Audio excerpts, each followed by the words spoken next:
welcome to my very first speed build. In terms of what I typically like to build, I noticed that I get a lot of inspiration from shells. And so my friend who also streams on Twitch, Mighty Shanos, who is linked in the description, had a shell challenge out this month. And whenever I looked at it, I was like, you know what? It's very, very boxy. I've been on an eco living spree, and honestly, the shell really matched up with the vibe of a container build. And I enjoy doing community lots, especially when they get toured on streams, because a lot of Twitch streamers will tour them live in live mode. And so because I did a restaurant, got to see it in action, which you'll also get to see at the end as well. I had, let's just say, a very interesting experience whenever I did tours for myself to play test some things. I decided to build this in Evergreen Harbor. And honestly, I know that it gets a lot of shade, but at the end of the day, the lighting's really nice on some of these lots. So I took advantage of it, thought that a container build like this would look nice, so I just kind of rolled with it. There's a lot of different colors that you get for the eco walls, floor, and roofing that all match up, so you can make actual containers. So I used all of the different colors and kind of created them layered on top of each other. I wanted to do just like a nice evergreen style restaurant that really fits into the neighborhood well. So that's kind of what I rolled with. So you can see that I used some debug plants to kind of frame it. It was really fun. I did this shell, I would say, in a span of, a little over an hour. It's a pretty small shell, didn't take me too long. But yeah, the bottom level is that restaurant. I just wanted it to look industrial. Tried to utilize a few debug things to make that happen. Also the windows that I used here, especially the ones at the front, chef's kiss. Love them. And the doors, just that open vibe, turned out really good. I wanted to have a very friendly outdoor space for people to have spots for eating and stuff like that. And then there's also, on the inside, there's also a nice spot for them to dine and enjoy. But I had a lot of fun with this shell. When I first started on Twitch, all I did was shell challenges. I feel like shell challenges are a good way, especially if you're brand new to building, to kind of get a feel for the structure of a build instead of starting from scratch. So I highly recommend that to anyone that's starting to build or is in builder's block. Sometimes that's a good way, other than looking at references, to kind of get the ball rolling.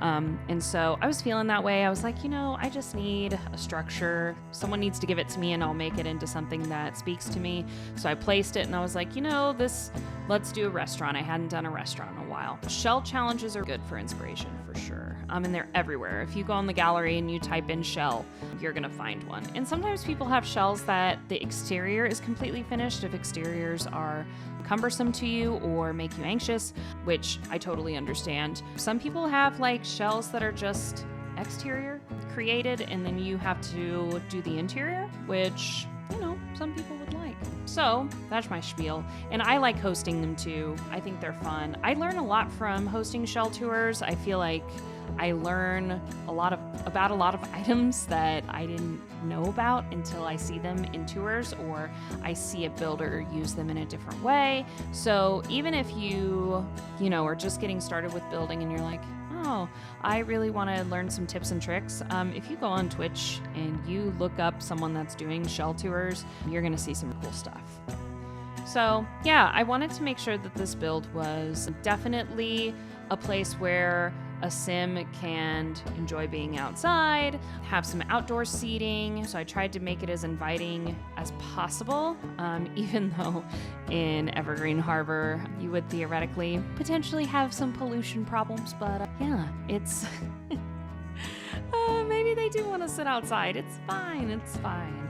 Now, I did realize that the bathrooms are definitely pink, and I don't think that my reshade really helps with that, but I wanted to use all of the different colors, so I decided that pink was going to be where we did the bathrooms. I made them pretty simple. I like that Get to Work has the hand sanitizers and the paper towel dispenser, so I always put those in all of my commercial builds.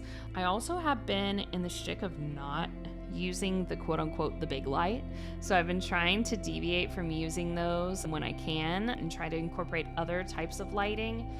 I also like to use Better Build By, where you can manipulate the intensity of the light as well as the colors. I know you can do that natively, but I feel like Better Build by Twisted Mexi kind of gives you a little bit more choice. One thing that I did notice when I did tours for this is I placed a dumpster, and I also have MCC Command Center on for autonomous woohoo, and you'll see at the end that I may or may not have had some Sims take advantage of the dumpster, because that is a woohoo location, and of course that will come up at the end because it's a canon event. It's definitely a canon event, so definitely had to have that.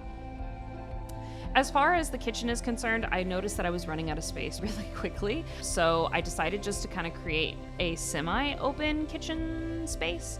So just using some stuff from Dine Out. I know that Dine Out is broken. I'm fully aware that it's broken, and I get that it does take 8 hours to have your sim go and have a dining experience, but at the same time, I'm like, I still like to build them anyway, so it's fine. And I know that there's a mod out there that I use, Carl's mod, for a better Dine Out experience. I'll put that in the description as well. It doesn't fix it entirely, but it can just kind of speed things up a little bit. So that is a perk, or if you're, PC and you can have mods, that's something you can do. And honestly, as I started going through this build, I'm like, oh shit. I am running out of space. So there's not a lot of interior dining space for your Sims to sit at, but I did make sure that everything was functional. It does work. So I started placing a few tables inside. Theoretically, we'll pretend that this is a nice weather restaurant, or it's very exclusive and there's not that many tables, which is fine as The Sims. It doesn't have to be hyper realistic, right? As long as it works. And it does. This is all play tested, went through and made sure that everything that was placed is functional. I always try to do that when I can, especially for community lots that require that to be the case. So always make sure to do that for myself. But, there's that debate of if you have to. I think as long as you put in the description if it's play tested or not, then you're in good shape. Sometimes we as builders like to make things just for the aesthetic, and I have definitely done that my fair share of times. But at the same time, I do like to have builds that are functional because I like to play with them and I like to hear that others are playing with them too. Now, one thing that I did notice whenever I was play testing this one is the second level where it has the little outdoor tables and all of that good stuff. So just having a few umbrella tables out here, making it just a little more dimensional, and the inside just kind of, it's yellow and it's very open and spacious in there.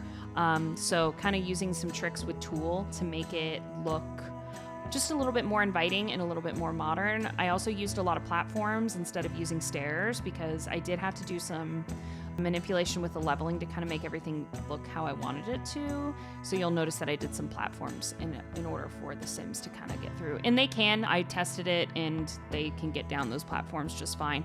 As long as it's just you have to have the platforms up or down a certain amount of times for the Sims to be able to access it. I didn't want a giant bar because I just wanted it to be kind of in the style of if you're renting out the space and you're just gonna be using it for your party, that the bartender could be up there. It's not for the entire restaurant, if that makes sense. So I picked a smaller one, wanted to make it kind of inviting for a party setting, all of that good stuff. So found one that I liked, and then I started layering stuff, kind of just placing. I wish that we would get more bar stuff. I know that we got some with the bistro kit that just came out recently, but honestly, I would like some more. I would love some more, but because I feel like it just gets a little stagnant, so I tried to like layer some wall decor to kind of make it not look so bland and make it look like it's a little bit more decorative. And also the party kit kind of came into play with that as well, just so I could kind of, make it look a little snazzy, if you will, and manipulated the lights a little bit. I also did a trick with tulle where I just kind of wanted to create like a shelf against this window here. So I just sized up these shelves a little bit, took a bar, used tulle, sized the bar itself down, and I just moved it to where it was directly underneath those shelves. So it technically looks like the Sims are dining or drinking at the bar, but when reality it's just the hidden bar underneath the shelf. So I like using that hack. I've seen it used for desks, I've seen it used for dining tables, all kinds of stuff, which can come in handy. So if you are on the PC and you have the ability to have mods, I would highly recommend that you grab that one. And yeah, just try to make it like inviting for a party, all of that good stuff. And the exterior, just wanted to have some more eco-friendly bits like the solar panels and the windmill and stuff like that, just to make it look fancy. One thing that I do like to do at the end of all of my builds is I don't want my builds to be too dark, especially at night. So I went through and just made sure that there was sufficient lighting throughout, just to make sure that it looked good. So that's it. That's the build. It is under Simsbyfinch if you want to download it. Like I said, fully functional. So it is there for you if you want to play with it or see it in the preview. It's also on Instagram as well and Twitter and all of those fun places. But this was my first time. This was my first time with a speed build. I've been, dabbling with wanting to do some more of these. So hopefully I can do more.